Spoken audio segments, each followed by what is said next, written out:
Bahasa Jepang itu, belum ya, intronya apa ya? Selamat datang!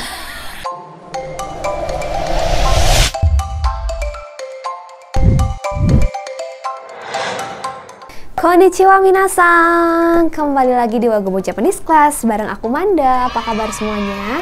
Hari ini Manda bakalan sharing sesuatu buat teman-teman semua. Katanya nih, ada yang bilang belajar bahasa Jepang itu susah dan mahal. Kalau Manda sih nggak percaya guys. Dibilang susah, iya sih susah kalau yang ngajarnya ngomongnya tuh kayak kumur-kumur. Atau enggak kebanyakan ano, kayak gitu-gitu. Pasti pusing kan? Atau yang ngajarnya tuh cuma fokus sama yang cantik dan pintar.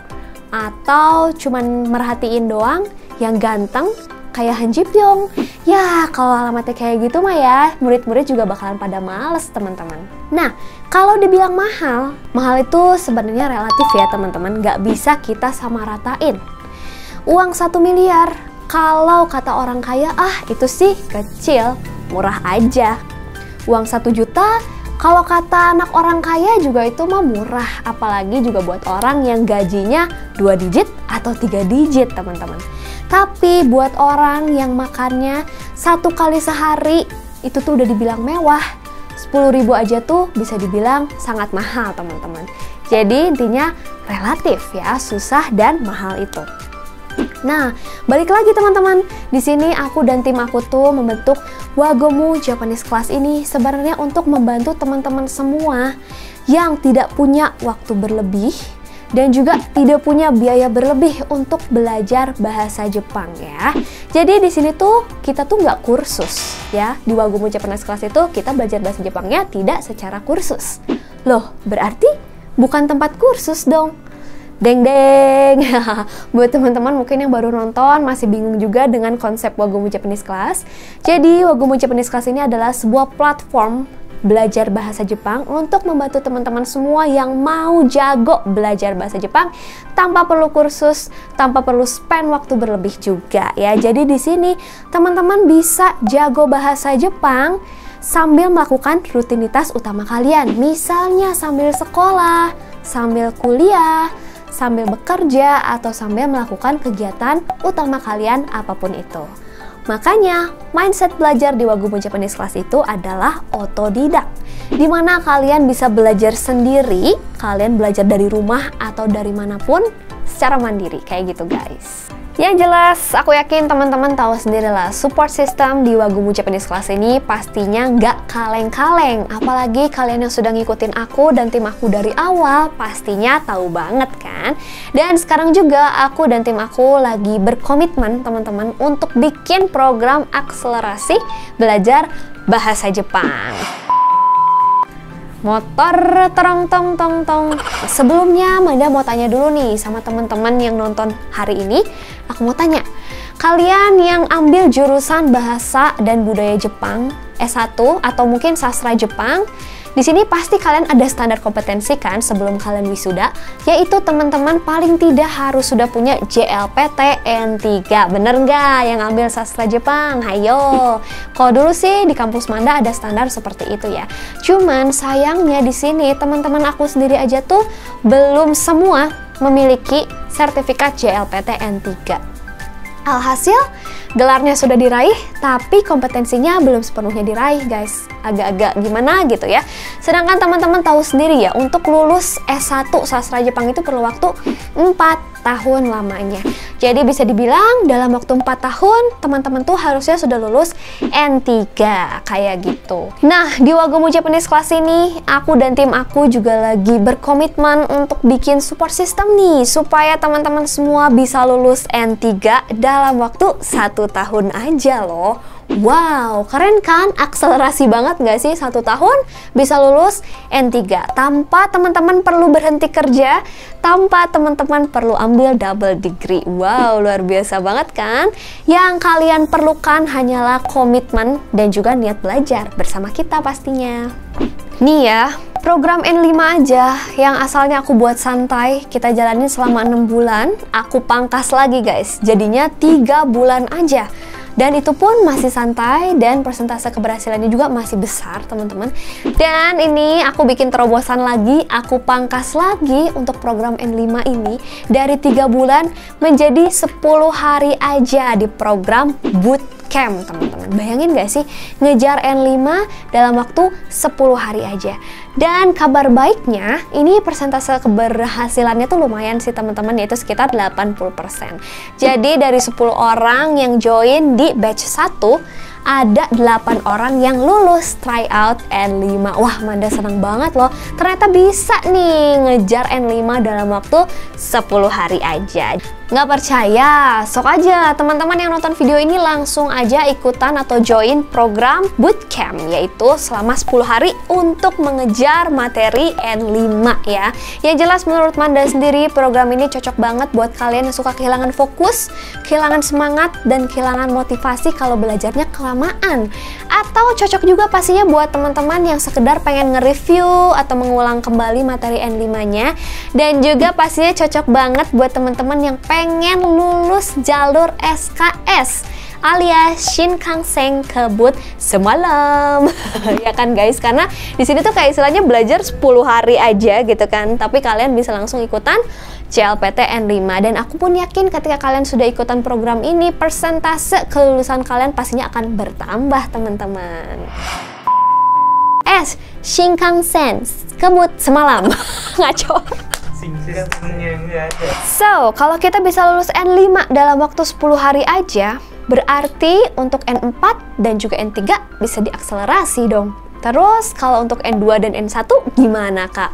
Waduh teman-teman, let's see ya. Kalau untuk N2 dan N1 Manda masih belum berani untuk bilang apapun. Tapi yang jelas kita lihat dulu dari tingkat keberhasilan program kita yang sampai N3 dulu, yang selama 1 tahun nih guys. Kalau ternyata berhasil, ya tentu saja next akan kita kembangkan lagi untuk program berikutnya, yaitu N2 dan N1. Manda minta supportnya aja dari teman-teman J Family semuanya ya.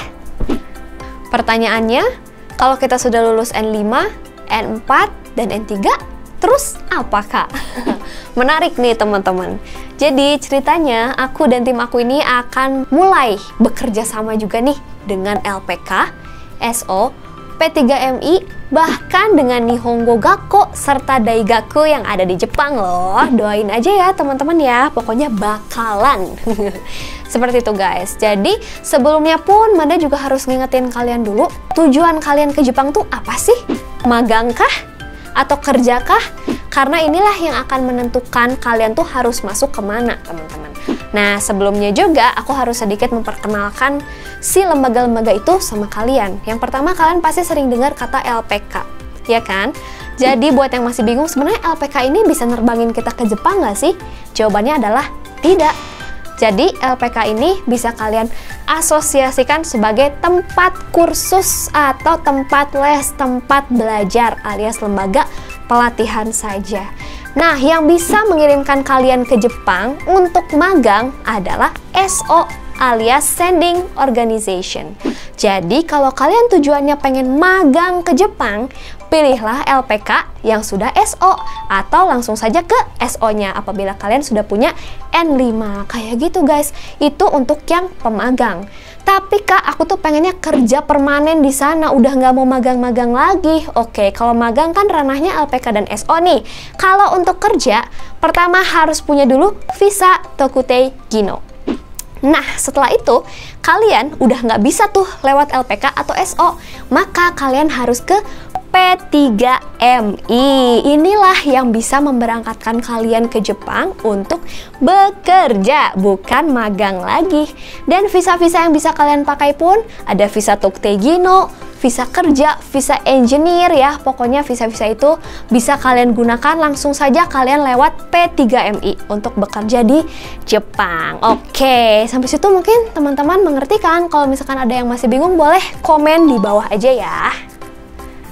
So, pesan aku, kalau kalian mau magang ke Jepang, fokus aja deh dulu untuk lulus JLPTN 5 ya. Nah, lulusan SMK juga sebenarnya bisa sih teman-teman, asal usia dan fisik kalian tuh sesuai kayak gitu. Nah, kalau misalkan kalian sudah ada sertifikat N5 ya langsung aja kalian ke LPK yang sudah SO guys ya. Karena tadi seperti Manda bilang, kalau LPK aja belum bisa ngirimin kalian ke Jepang, tapi kalau LPK-nya sudah SO alias sudah sending organization itu udah bisa ngirimin kalian ke Jepang guys. Jadi ini ranahnya LPK dan SO. Nah, ini tuh bayar nggak sih kak? Ya pasti bayar dong. Ini tuh kalau untuk magang, program magang biasanya tuh all in 35 juta sih teman-teman ya. Namanya juga kan kalian mau ke Jepang gitu ya. Jadi minimal kalian harus siapin 35 juta. Kalau misalkan ada lembaga yang menawarkan dengan biaya di bawah 35 juta, teman-teman harus waspada. Karena jangan-jangan nanti udah di tahap berapa kalian ditagih lagi biaya lainnya, kan repot kan. Mending yang udah dari awal all in. Kalau nggak punya duit segitu, gimana kak? Gak masalah teman-teman, santai aja karena Manda bakalan bantuin teman-teman buat cari program dana talangan nanti ya. Nah, kalau kalian maunya visa kerja alias Toktegino alias SSW, ini yang perlu kalian catat ya teman-teman. LPK atau lembaga SO manapun tuh nggak akan bisa ngirimin kalian kerja di Jepang. Kenapa? Karena yang seperti aku mention di awal tadi, ini bukan ranahnya LPK dan SO, tapi ini adalah ranahnya P3MI alias PJTKI dulu namanya teman-teman. Syarat untuk Toktegino sendiri ini, teman-teman harus sudah lulus JLPTN 4 atau JFT Basic A2 dan juga memiliki sertifikat skill yang relevan dengan SSW atau Specified Skill Worker. Yang ada 14 bidang itu loh, tapi kalau untuk di Indonesia sendiri baru ada 4 bidang yang dibuka ya teman-teman, jadi bisa kalian sesuaikan saja. Nah, saran aku sih, kalian yang mau apply Toktegino, kalian fokus dulu aja untuk mengejar JLPTN 4 dan juga JFT Basic A2 ya. Kalau kalian sudah punya, kalian langsung aja pergi ke P3MI ya teman-teman buat minta dicarikan pekerjaan. Biaya untuk Toktegino berapa kak? Apakah lebih mahal? Yang jelas ini pastinya sedikit lebih mahal dibandingkan dengan yang magang ya teman-teman. Tapi seperti aku bilang tadi juga, buat teman-teman mungkin yang biayanya kurang atau kurangan biaya, jangan khawatir karena nanti Manda bakalan share juga tentang program dana talangan ya teman-teman. Ditunggu aja video-video berikutnya pastinya. So, pesan aku mah be smart aja guys ya, rajin-rajin nanya Mbah Google ya, karena buat apa juga sih kita mau disuruh keluar uang berjeti-jeti kalau bisa dihemat dengan jalan yang lebih efektif pastinya ya. Oke deh teman-teman, makasih banyak buat kalian yang sudah menonton video ini. Semoga sharingnya bermanfaat dan menambah ilmu kalian pastinya ya. Jangan lupa buat like, komen, dan juga share video ini biar kita makin semangat sharing info buat teman-teman semua. Dan yang paling penting, jangan lupa juga buat subscribe ya, biar kamu gak ketinggalan video-video berikutnya. Oke deh, kalau gitu aku Manda. Arigato, mata deh.